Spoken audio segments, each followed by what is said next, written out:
બનાવવા માટે સૌપ્રથમ 2 ટેબલસ્પૂન તેલ ગરમ કરીને એમાં 1 ટીસ્પૂન ઝીણું સમારેલું લસણ, 2 ટીસ્પૂન ઝીણી સમારેલી ડુંગળી ઉમેરીને સાંતળતા રહો. ત્યારબાદ એમાં 4 ટેબલસ્પૂન બાફેલી અમેરિકન મકાઈ, 3 tablespoon yellow capsicum, 3 tablespoon green capsicum, 3 tablespoon red capsicum ઉમેરીને મિક્સ કરો.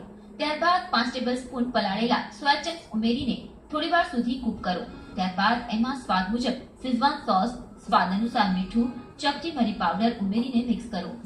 ત્યાર પછી કેબેજના કટ્સ રેડી કરી એમાં રેડી કરેલું સ્ટફિંગ ભરી ગ્રેટેડ ચીઝ, લીલી ડુંગળીથી ગાર્નિશ કરીને સર્વ કરવું. તો તૈયાર છે સોયા કપ્સ.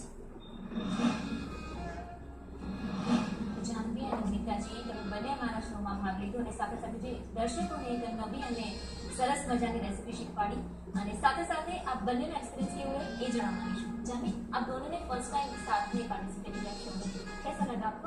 अच्छा लगा और अच्छी अपॉर्चुनिटी एंड मम्मी के साथ मिल करना मुझे बहुत अच्छा लगा। और आप? अच्छा लगा, काफ़ी चेंज था। मैं तो करती हूँ टीवी में, बेटी के साथ करना एक अलग ही यूनिक एक्सपीरियंस, अच्छा लगा। તો જાનવી, ટીવી ન્યૂઝ ગુજરાતી તરફથી આપને મળે છે આ સર્ટિફિકેટ. નીતાજી, આપને મળે છે આપની રસોઈ તરફથી આ સર્ટિફિકેટ. Thank you.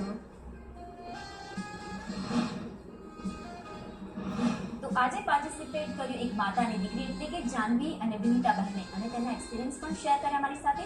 તમારી પાસે પણ આવી કોઈ રેસીપી અને મારી સાથે શેર કરવા માંગો છો તો તમારી ડિટેલ્સ મોકલી આપો મારા સરનામા અને વોટ્સએપ નંબર પર.